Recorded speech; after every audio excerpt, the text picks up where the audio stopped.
नमस्कार, मैं अशोक कुमार पांडे। स्वागत है आपका द क्रेडिबल न्यूज पर। हाजिर हूं मिडिल ईस्ट की सारी अपडेट्स लेकर। कल एक बड़ी खबर आई है जॉर्डन से। जॉर्डन की बाउंड्री लगती है इजराइल के साथ और जॉर्डन से बहुत सारे ट्रक्स जाते हैं इमदाद के इजराइल के अंदर। इसी बाउंड्री पर, ये जो सीमा लगती है, इसी बाउंड्री पर जॉर्डन के एक शख्स जिसकी उम्र 50 साल के आसपास बताई जा रही है, अब्दुल मुतालिब अल कैसी, इसने इजराइल के सैनिकों पर हमला किया और 2 सैनिकों को मार दिया। चाकू से 2 सैनिकों को मार दिया। उसके बाद इसको मालूम था कि इसकी हत्या होनी है। इजराइल के सैनिकों ने गोली चलाकर उसको मार दिया, लेकिन उसके बाद उसकी वसीयत सामने आई है। आप स्क्रीन पर देख पा रहे होंगे उसकी वसीयत, जो अरबी में लिखी हुई है, उसको अंग्रेजी में ट्रांसलेट किया है कर्नेल ने। इस वसीयत में वो कहता है कि फ्री पैलेस्टाइन मैं चाहता हूं, मैं आजाद फलस्तीन चाहता हूं। गजा में मेरे भाइयों बहनों के साथ जो हो रहा है, मैं उसको बर्दाश्त नहीं कर सकता। और साथ में कहता है कि ग्रेटर इजराइल का जो ख्वाब है इजराइल का, वो अरब मुल्कों को तबाह कर देगा। अरब मुल्क इस बात को समझ नहीं पा रहे हैं। इस घटना से क्या पता चलता है? एक बात तो यह कि ये जो बंदा है, इसको पहले से मालूम था कि उसको मार दिया जाएगा। उसने वसीयत इसीलिए तैयार की थी। उसको मालूम था कि इजराइल के बॉर्डर पर ये सारी हरकतें वो करेगा, आईडीएफ के ऊपर हमला करेगा, 2-3 लोगों को मार देगा, तो बदले में उसको भी जान देनी पड़ेगी। यानी ये सब जानते हुए भी अपना एहतजाज दर्ज कराने के लिए गया था। दूसरी बात जो मैं बार बार कहता हूं कि अरब मुल्कों के हुक्मरान अगर आपको थोड़ा बहुत हिलते हुए दिख रहे हैं, तो उसकी बड़ी वजह यह है कि उनको पता है कि अरब मुल्कों के जो बाशिंदे हैं, जो अवाम है, वो गजा में जो लगातार जेनोसाइड चल रहा है उसके मुखालिफ हो चुकी है। वो अपने हुक्मरानों से नाराज है क्योंकि उनकी इजराइल के साथ साठगांठ है। वो अपने हुक्मरानों से नाराज है कि अमेरिका और इजराइल के सामने तुम इस तरह से कैसे झुकते चले जा रहे हो। और उसी गुस्से का सिंबल बन के आया है अब्दुल मुतालिब अल कैसी। जो कुछ उसने लिखा है, जो कुछ उसने किया है, आप उससे सहमत हो या ना हो, लेकिन यह बहुत सीधी सी बात है कि गजा में जिस तरह का जेनोसाइड चल रहा है, उसको लेकर अरब वर्ल्ड में लोगों के भीतर भारी गुस्सा है। हो सकता है थोड़े से लोग ऐसे हों जिन पर कोई फर्क ना पड़ता हो, लेकिन बड़ी आबादी ऐसी है जिनके अंदर बेहद गुस्सा है। और ऐसी घटनाओं से यह बात बिल्कुल साफ होकर सामने आती है। इसके बरक्स जो खबर है उसको आप देखिए। इसके बरक्स खबर यह है कि यूएनएससी में, यूएन सिक्योरिटी काउंसिल में कल वोटिंग हुई और यह वोटिंग होनी थी गजा में जेनोसाइड रुकवाने। जेनोसाइड वर्ड का इस्तेमाल तो वो नहीं करेंगे, लेकिन गजा में जो कुछ चल रहा है उसको रुकवाने, यानी कि सीज फायर के लिए। और इसमें अमेरिका ने वोट दिया इजराइल के फेवर में। यह तो नॉर्मल सी बात है, सब जानते हैं, वो हमेशा देता है। लेकिन इस बार बदला यह है कि 15 वोट थे, 15 में से 14 वोट इजराइल के खिलाफ पड़े हैं। 15 में से 14 वोट, अकेला अमेरिका वहां पर खड़ा था इजराइल के लिए, बाकी सब इजराइल के खिलाफ हो गए हैं। अभी कुछ दिन पहले की बात है, मैंने आपको बताया था कि इजराइल का जो प्राइम मिनिस्टर है नेतन्याहू, वो कह रहा था कि हम सारी दुनिया में लगातार अकेले पड़ते चले जा रहे हैं। असल में पूरी दुनिया में उसका एक ही दोस्त रह गया है और वो है अमेरिका। और अमेरिका भी उसका दोस्त नहीं है। दोस्त तो मोहब्बत से होते हैं। लालच में जो दोस्ती होती है और डर से जो दोस्ती होती है, उसका कोई खास मानी नहीं होता। सब जानते हैं कि एप्स्टीन फाइल वाला मामला आने के बाद ट्रंप लगातार दबता चला गया है। बहुत मुमकिन है कि ट्रंप की कोई फाइल नेतन्याहू के पास हो। बहुत मुमकिन है कि मोसाद के एजेंट्स के पास उसके खिलाफ ऐसी चीज हो जो सामने आ जाने पर अमेरिका की गद्दी छोड़नी पड़ सकती हो। इसीलिए वो लगातार इजराइल की हां में हां मिलाते जा रहा है।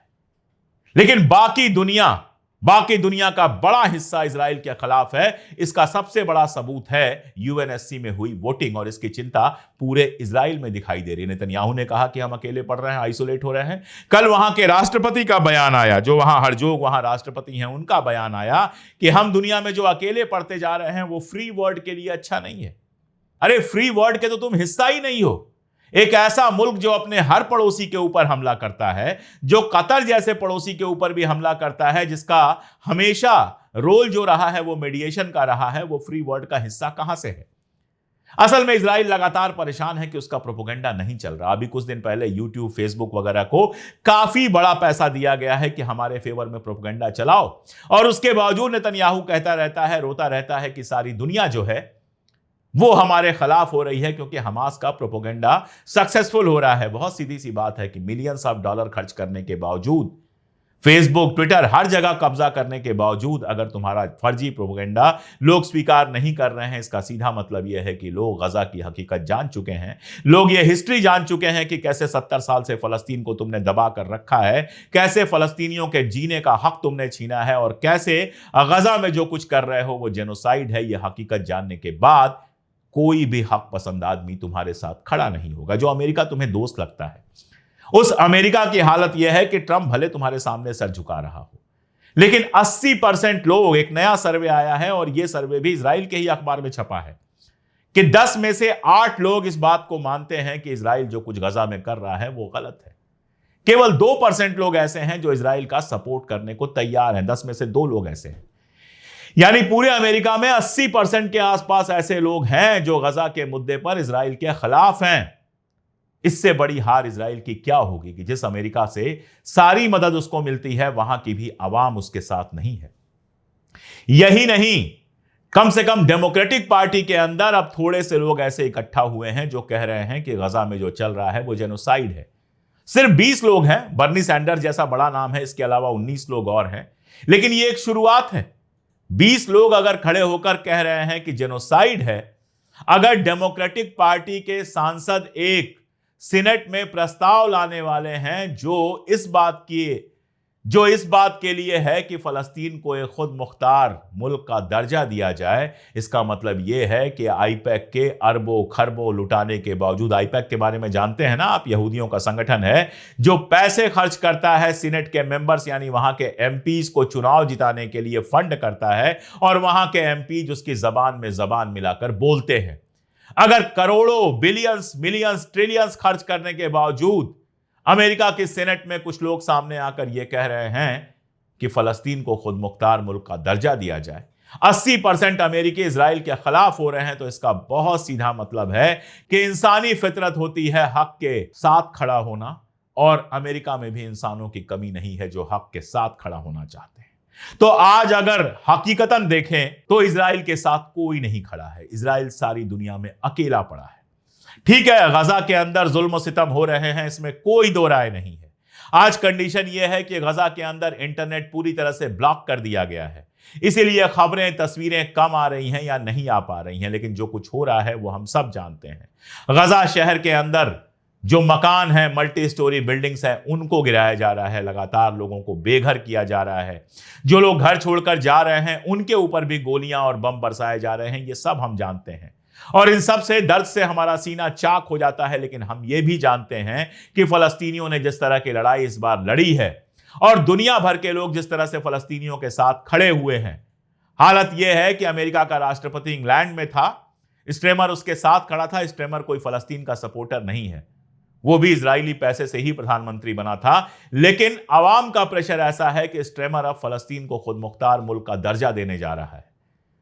मंच से कहा ट्रंप ने कि यह गलत है, लेकिन स्ट्रेमर ने इस पर कोई रिप्लाई नहीं दिया। हरजोग जब गया हुआ था इंग्लैंड, तो एक पत्रकार ने उसका इंटरव्यू किया, और उस इंटरव्यू में जब परिचय दिया जा रहा था हरजोग का, तो इजराइल जो कुछ गजा में कर रहा है वो सब कुछ पब्लिकली कहा गया, और इजराइल का राष्ट्रपति चुपचाप मुंह बनाए हुए सुनता रहा। यह बदल रहा है दुनिया में। ग्रीस, एथेंस, सब जानते हैं हिस्टोरिकल सिटी है। एथेंस में फ्री पैलेस्टाइन के बैनर्स लगे हुए हैं, पोस्टर लगे हुए हैं। कितनी जगहों पर ऐसा हुआ कि इजराइल के लोग गए और उनकी मुखालिफत की गई फ्री पैलेस्टाइन का नारा लगाकर, और यह सब यूरोप में हो रहा है। यह कोई सिर्फ मुसलमान नहीं कर रहे हैं, यह हर हक पसंद आदमी कर रहा है, औरत कर रही है, बच्चे कर रहे हैं। एक जमाना था जब हिटलर को भी लगता था कि दुनिया में कोई उसको हरा नहीं सकता है। वो ये भूल गया था कि दुनिया में वो कितना अकेला हो गया है। एक इटली को छोड़कर उसका कोई दोस्त नहीं था, और इटली धीरे धीरे तबाह हो गई। मुसोलिनी खुद जेल पहुंच गया था, जहां से छुड़ाकर हिटलर ने उसको आधा इटली देकर वहां का प्रधानमंत्री बनवा तो दिया, राष्ट्रपति बनवा तो दिया, लेकिन वो किसी काम का नहीं था। और फाइनली जब हिटलर मरा तो उसकी लाश पे पानी देने वाला कोई नहीं था। आज कंडीशन यह है कि आप जर्मनी चले जाइए, वहां कोई हिटलर का नाम नहीं ले सकता। जिस हिटलर की तूती बोलती थी जर्मनी में, आज वो जर्मनी में सबसे बड़ा विलन बना हुआ है। नेतन्याहू अगर हमारे वक्त का हिटलर है तो उसका अंजाम भी हिटलर की तरह होना बिल्कुल तय है। गजा में जो कुछ चल रहा है सुन के निश्चित तौर पर दर्द होता है, लेकिन लड़ाई भी चल रही है। अभी कल की खबर है कि इजराइल के 4 सैनिक मारे गए हैं। इजराइल के अखबारों ने ही उनका बाकायदा फोटो वगैरह जारी किया है। इसके अलावा हूथी है जो लगातार हमले किए जा रहा है। हूथी ने कम नुकसान नहीं उठाया है। वहां के एक टीवी चैनल के दफ्तर पर हमला करके 35 जर्नलिस्ट को मार दिया गया था और भी बहुत नुकसान पहुंचाया गया है। लेकिन हूथीज हमला करने से रुक नहीं रहे हैं, लगातार हमला कर रहे हैं। अभी कल उनका एक ड्रोन जो है एलियात में एक होटल के ऊपर गिरा है और अच्छा खासा नुकसान हुआ है, जिसकी कवरेज आपको इजरायली अखबारों में भी बहुत कायदे से मिल जाएगी। तो हूथी हार मानने को तैयार नहीं है। हिजबुल्लाह का समझना थोड़ा मुश्किल है। जिस तरह से इजराइल लगातार हिजबुल्लाह के इलाकों में हमले कर रहा है, खासतौर पर साउथ लेबनान में हमले कर रहा है, कल भी उसने हमला किया और काफी नुकसान पहुंचाया। हिजबुल्लाह कब तक खामोश रहेगा ये देखना होगा। ये बहुत मुमकिन है और हो सकता है कि इजराइल ये चाहता हो कि हिजबुल्लाह कैसे भी हमला करना शुरू करे ताकि एक और जंग वो शुरू कर सके। उसकी जनता के अंदर जो गुस्सा पैदा हो रहा है, उसकी गद्दी छीनने का जो खतरा है, वो खतरा कुछ और दिन टाला जा सके। इसके चलते अगर वो हिजबुल्लाह से फिर से जंग करना चाहता है तो कोई भी समझ सकता है, कोई भी पागल जब अपने पागलपन की हद पार करता है तो अपनी मौत को पास बुलाता है। नेतन्याहू खुद जिए या मरे, वो तो एक इंसान है, क्या फर्क पड़ता है। लेकिन इसकी कीमत एक मुल्क के रूप में इजराइल को चुकानी पड़ रही है और वो आगे चुकाएगा भी। सारी दुनिया में आइसोलेट हो जाना, बिल्कुल अकेला पड़ जाना, सारा परसेप्शन पलट जाना। आपको लगता है आप बहुत ताकतवर हैं लेकिन अंदर अंदर कमजोर हो रहे हैं। आप सोचिए, कतर पे उसने हमला किया, नतीजा क्या हुआ? सऊदी अरब ने पाकिस्तान के साथ रक्षा समझौता कर लिया, जिस पर मैंने कल बहुत डिटेल में बताया था। आज की खबर यह है कि टर्की जो है वो इजिप्ट के साथ ज्वाइंट नेवल एक्सरसाइज करने जा रहा है, जो 12 साल बाद हो रही है। यानी जिनके बीच अच्छा रिश्ता नहीं था, अब वो दोस्त बन रहे हैं एक कॉमन दुश्मन के खिलाफ, और वो कॉमन दुश्मन है इजराइल।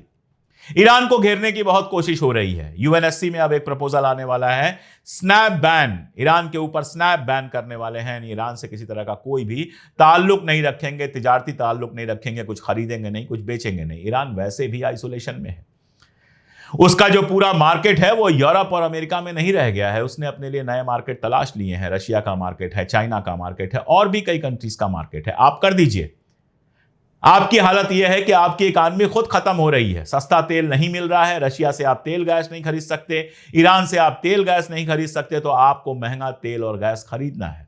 और महंगा तेल और गैस खरीदेंगे तो आपके यहां महंगाई लगातार बढ़ेगी। आपकी जो आर्थिक मुश्किलात हैं, जो फाइनेंशियल दिक्कतें हैं, इकोनॉमिक दिक्कतें हैं, वो और बढ़ेंगी। तो अमेरिका के चक्कर में यूरोप अपने आप को धीरे धीरे धीरे धीरे कमजोर और बेकार करता चला जा रहा है। शायद फलस्तीन को खुद मुख्तार मुल्क देने की जो बात कर रहा है फ्रांस और यूरोप के दूसरे नेशन भी, वो इसी गलती को सुधारने के लिए हैं। देखते हैं कितनी हिम्मत जुटा पाते हैं, कितना आगे बढ़ते हैं। और ये भी देखते हैं कि इजराइल जब अपने जुल्म की इंतहा पर पहुंच रहा है तो उसका फाइनली अंजाम क्या होता है। अभी तक की अपडेट्स मैंने आपसे साझा की। आगे जैसे जैसे अपडेट्स आएंगे मैं करता रहूंगा। एक अपील जो मैं लगातार करता हूं कि अगर मुमकिन हो तो हमारे चैनल को ज्वाइन कर लीजिए। ज्वाइन का बटन दबा सकते हैं। इसके अलावा पिन कमेंट और जो डिस्क्रिप्शन है वहां पर भी मैंने लिंक दिया है, वहां से भी आप ज्वाइन कर सकते हैं। साथ में हमें सुपर थैंक दे सकते हैं। ये सब इसलिए बहुत जरूरी है कि हमारे जैसे इंडिपेंडेंट लोग इंडिपेंडेंटली काम कर सकें और पूरी ताकत के साथ, हक के साथ खड़े हो सकें। आज के लिए इतना ही। बहुत शुक्रिया।